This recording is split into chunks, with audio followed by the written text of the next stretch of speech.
Getting back into the dating game after being toxic is difficult as fuck. I feel like once you jump into the toxic world, it really is like the Matrix. Like, for me, I'm gonna say, I kind of grew up with the Disney World fairy tale movie type of idealistic when it came to like love, romance, all that crap, and everything like that. But I feel like after a couple of bad experiences, you're like, okay, then you get into the sad, depressed mode, which I did. And then after that, I think that button activates that hits the whole. Fuck it, let me go on the opposite side and see how things are on the opposite side. I think people usually get lost on the opposite side. They usually want to stay in that and be like, oh, nah, fuck the feelings, fuck emotions, fuck, relationships in general, everything, staying away from that. And I think that more is not because, like, there was usually people be like, oh, it's because you were so hurt and everything like this.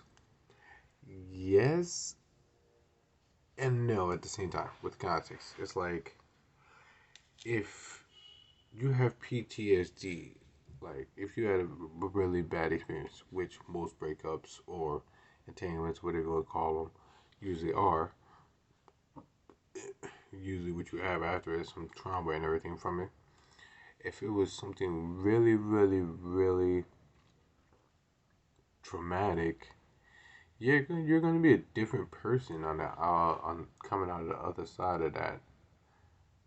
And also when it comes to like trusting or like believing anything, you're gonna think twice about it usually.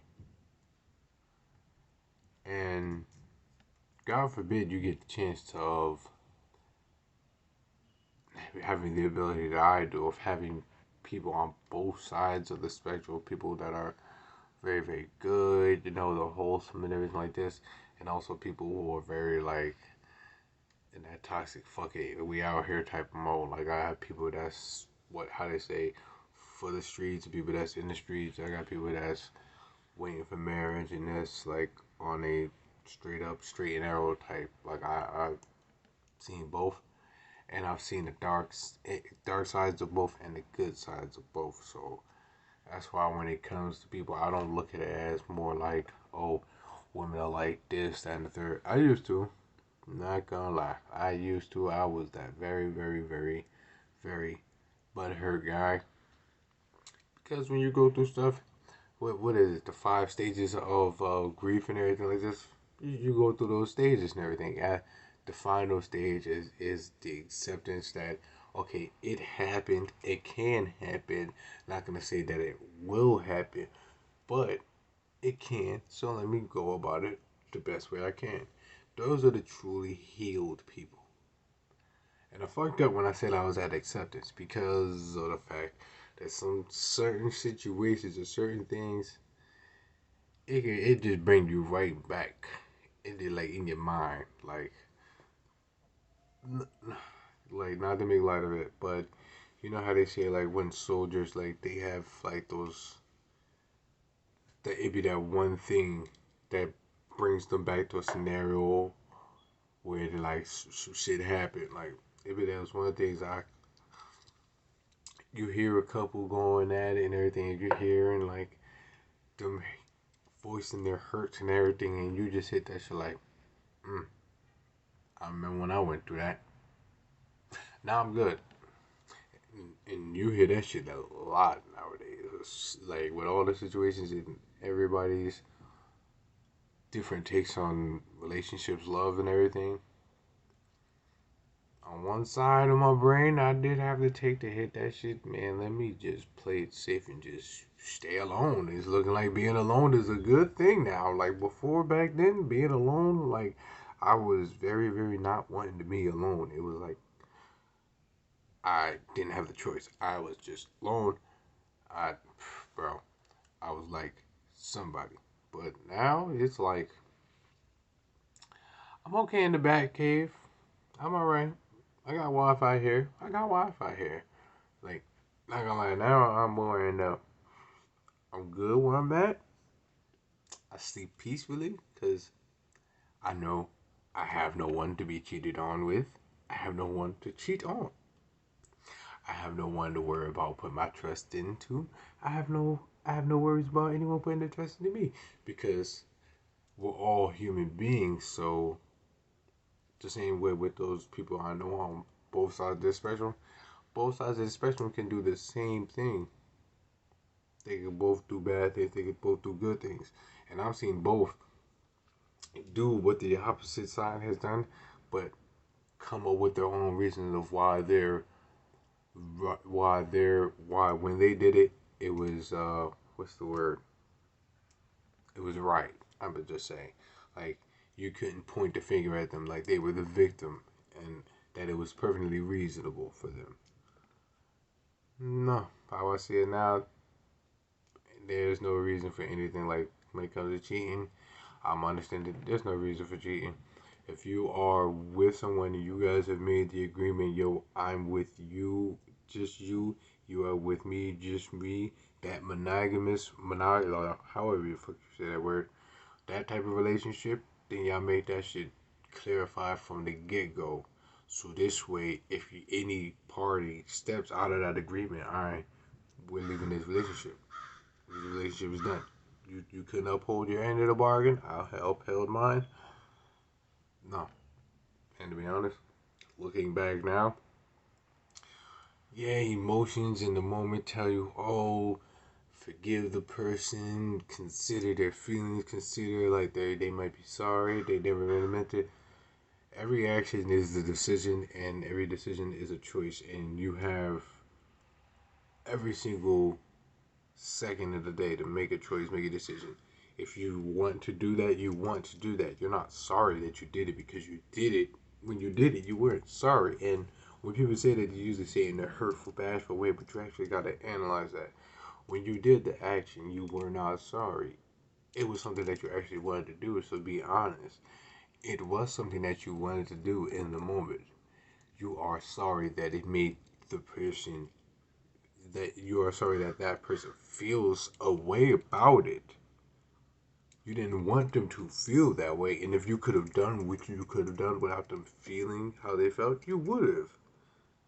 So you wanted to like when it comes to a situation like that, I'm like, don't apologize. It's what you wanted to do. I am the one that has to adjust how I feel towards it because that's truly like how I see it is like if you truly allow people to be who they truly are, a lot of humans will end up understanding that we're all really fucked up people. But a lot of people like to hide behind masks and everything, and that's people on both sides. These people on the whole toxic and everything side, they put on the mask of being, oh, I'm toxic, or I'm heartless, I'm this and that third. But they're only putting on that mask because they're scared of getting hurt, getting their emotions involved, because they know that they're not what they put on to be. So they gotta make the biggest noise so people don't even like people stay away. And with those people who believe they're so righteous and high and mighty, they're not. I've seen many of them fall from grace and feel so high and mighty about it, and still never want to look away or feel like they're better. That no, they didn't do anything wrong. Both sides are hypocrites. Both sides can be very, very big hypocrites. So when it comes down to it, I believe whatever you want to do, actually do it and be 100% with it, like with yourself with it. Like when it comes to that whole thing, but when it comes to healing and everything, be honest with that too. And that's something that I'm honest with people. Like yo, just got a relationship not too long ago. It was a very, very toxic relationship, back and forth. I was very toxic. This person was also very toxic. I will, you will only hear the toxic shit that I did. If you want to know that person's side, you can go ask them. I will tell you the stuff I did. When I tell you the stuff I did, now that you have asked, you may not hear stuff that you like. That just happens. Because you want to know how I look at relationships now? as a job. Why do I say that? Because when you go for a job and it's a very esteemed job, a job a lot of people will want to work at. Why? A lot of benefits. It's a very established job. You want to work. You want to dedicate your time here so you can grow with this company. Keep that in mind. So, what do you do anytime you go to a job? You bring your resume. What does that resume say? That resume says the things you have done in the past, your highlights, your qualifications. That's what you bring on your resume. It states what you bring, what you can do, what you're willing to do, everything right there. And also with your resume, what you're not willing to do, because that's discussed during the meeting and everything when you're brought on and everything. So, how I look at it, the person seeking the relationship, like if I'm coming to you, I'm should be coming to you because I want you. Clarified. If you want me, then you're coming to me. That's clarified. Whoever is trying to get the other person, whoever, usually it's a guy. Usually, I'm not gonna lie, it is a rarity if a female slides into a dude's inbox. It's happened a couple times, yes, but I'm saying the majority of other people who they've had to go and put their foot first, and it's usually guys. So the guy is gonna come in as an employee wanting to work at the job with the girl, so this way he can grow with her. Or on the flip side, the girl sees the guy that she wants and everything. She sees the job that she wants. She wants to go over there. Whichever way the dynamic is gonna go, you gotta make sure your qualifications are up there and are up there for that job. Like you wouldn't go to fucking Wall Street with only KFC qualifications. You wouldn't. And you also wouldn't work at KFC with Wall Street qualifications. What am I saying by that? I understand that there are certain people that have certain lifestyles and live certain lifestyles that if you want to be a part of their life, i.e., life, if you're part of their life, you're going to have to be involved in the lifestyle, especially if you want to be a significant other. So you're going to have to be able to match up, if not increase. So when it comes to guys, spit it all day. If you see a bad looking girl out there and everything, she off rip, she dressed certain type of way, always smelling a certain type of way, like she carry herself a certain type of way and everything. I'm not saying she's materialistic or anything like that, not at all. But I'm saying the way that she carries herself, her lifestyle and everything, she is about something. She may not talk to a dude that's from the hood and everything like this. He work at McDonald's or something like that, or he working on the block and everything. She not looking for that dude. Nah, you're not qualified to talk to her. Like, and that's not in a disrespectful type of way. It's just your lifestyle isn't matching hers. That's respectfully. Before I used to get triggered at that, but then I had to realize no, everyone everyone has a certain lifestyle, and if you technically aren't compatible with it, then the relationship just literally won't be compatible. It literally won't. So like that way. So boom. Let me flip it. You got a guy dressed a certain type of way, move a certain type of way, like fat, like whatever and everything, flashy, whatever, rich, whatever. You see a girl, she see how he carry himself, how he move, how he do this, that, and the third. She's like, all right, cool. If she's not the type of female that can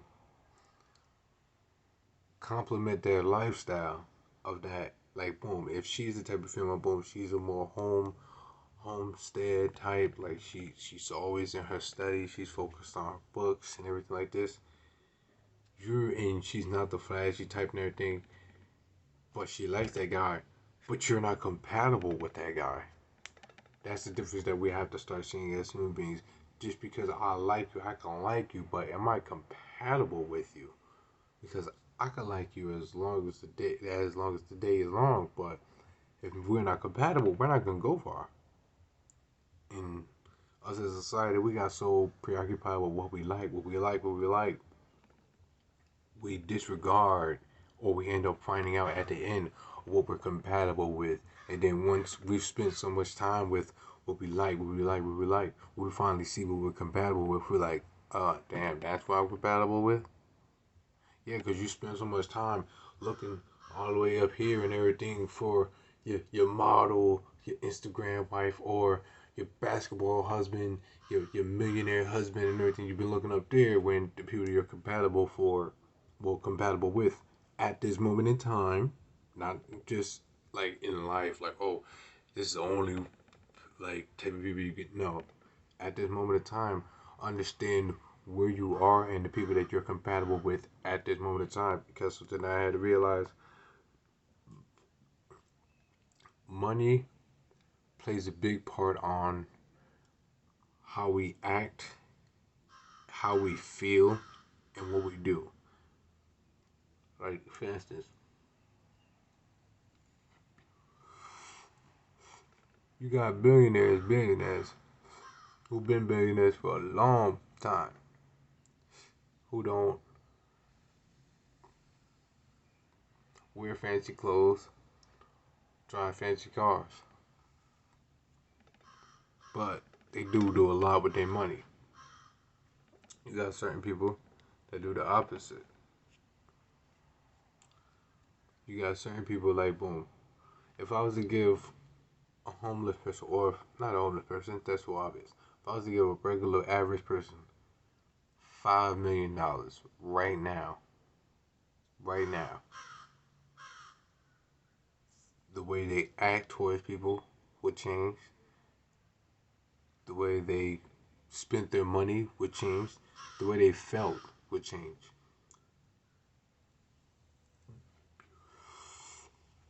And especially if I tell them they could take all the closest people with them and they don't gotta worry about the usual everybody spending their money. No. Everybody that you know, if I gave you enough money to make sure everybody you know was rich, you wouldn't have no more problems. Why? Because you're taken care of and the people that you directly care about take care of. You wouldn't care about anybody else. Anybody else would be elective. That's why technically when it comes to rich people, I see it because their problems are taken care of. So they don't need to care about everyone else because their needs are literally taken care of. Their significant others are good. They don't have to want for anything. We do. I gotta do mine every single day. I'm trying to do this right now. Another way of making it. This, podcasting, rapping, gaming, drawing anime. I'm firing on all cylinders. And to be honest, if I was rich, I believe I would do these things electively. Like, I found a passion in them because I found joy in them. Because it's something that helps me pass time, helps me find peace in my mind.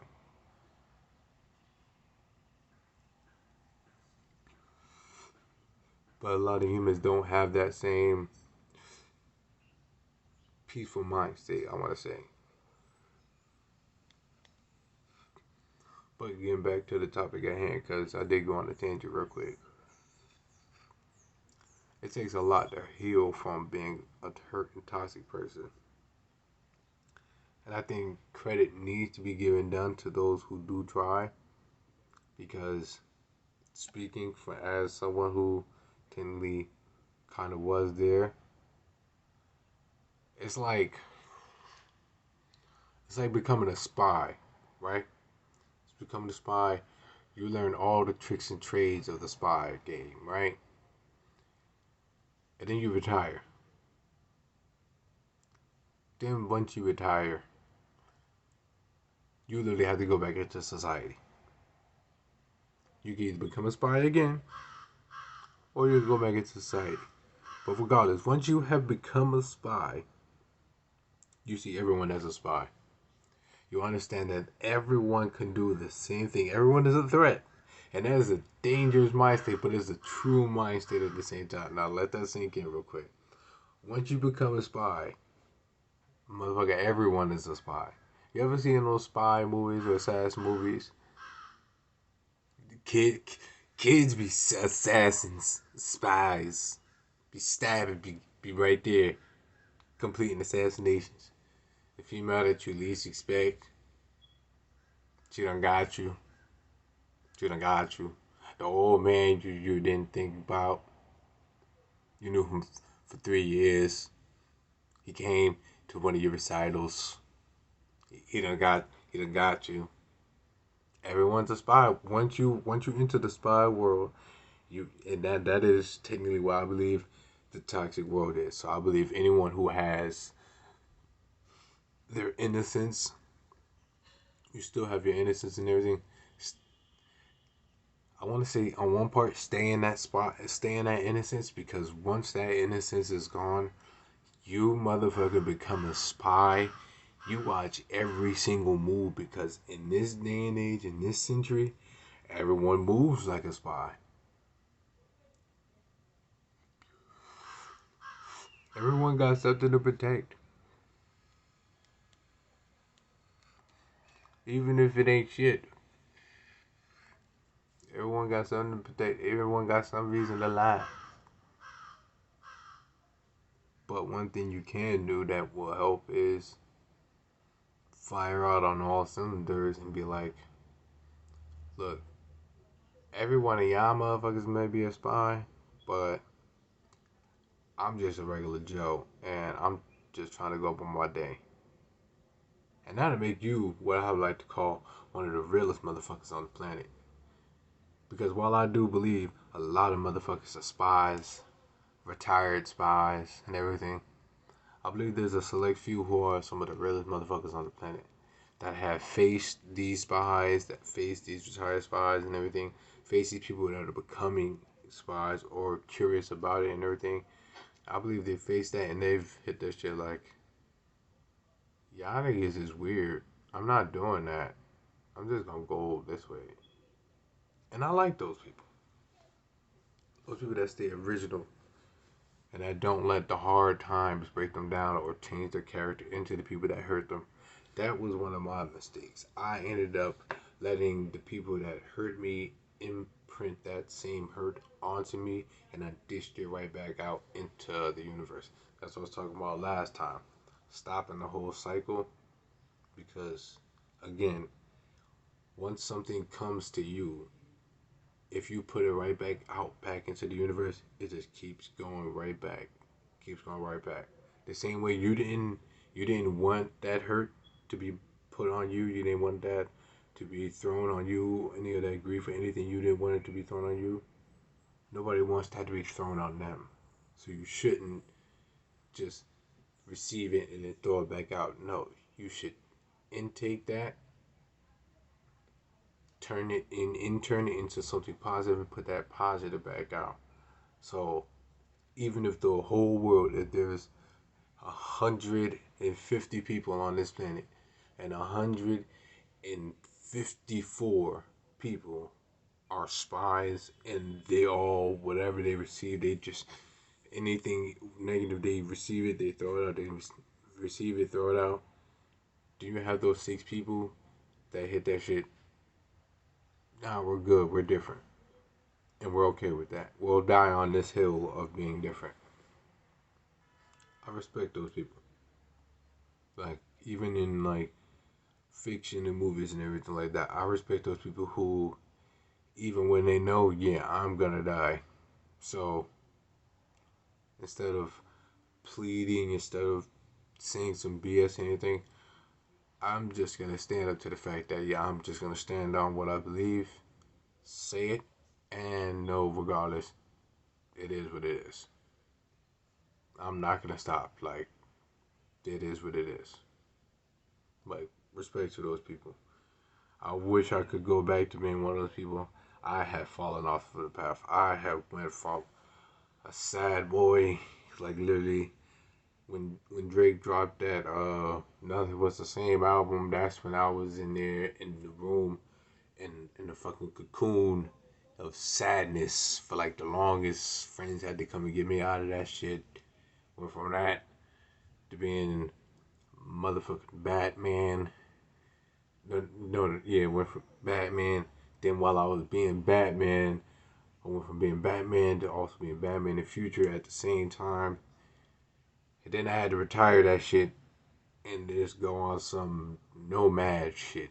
Some gray Jedi shit. And that's what I've been on. I've been on my gray Jedi, so I know both sides of the force. I know the light side, I know the dark side. Like I'm with the shits. Like I can dib and dab, and that's why I'm having this vlog and everything, because like with this, I can start talking about different topics from both sides. Like this one is toxicity and just overall just hiding like true nature. Like we all have a true nature. We're all different. And like in the last video I said, like I don't believe in shaming people. Like you shouldn't be shamed if something that like if well I believe if you do something and you actually enjoy doing it and you love doing it, then you shouldn't feel shame at all. No one should be able to shame you at all. But if you are doing something and someone says something about it and you feel some type of way about it, then internally you need to fix that before you address that person, because people are going to talk regardless whether you're alive or dead. And if you let people's words that literally are not causing you any physical harm, if you let that mentally hurt you, then you're fucking up yourself. And because the world is not fair, and that's what makes it fair to everybody. So you gotta grow that thick skin. Everyone has to grow that thick skin. We as a human race have to have that thick skin for survival, and that is one of the means of survival. Because once you go through that pressure of shaming, bullying, or like whatever you want to call it, once you go through that, you come out stronger and a better person. And nobody likes the process, but that's just the thing. You're not supposed to like the process. It's not optional whether you like it or not. We need to get off that high horse of trying to make everything, like I said, trying to get so comfortable with liking this and liking that. Like we gotta like it in order for it to be good. It's like if it is, then it is. What you think about it is for you personally, but don't put that on everybody else, because then you just end up just messing up everything for everybody. So yeah, that's my second video.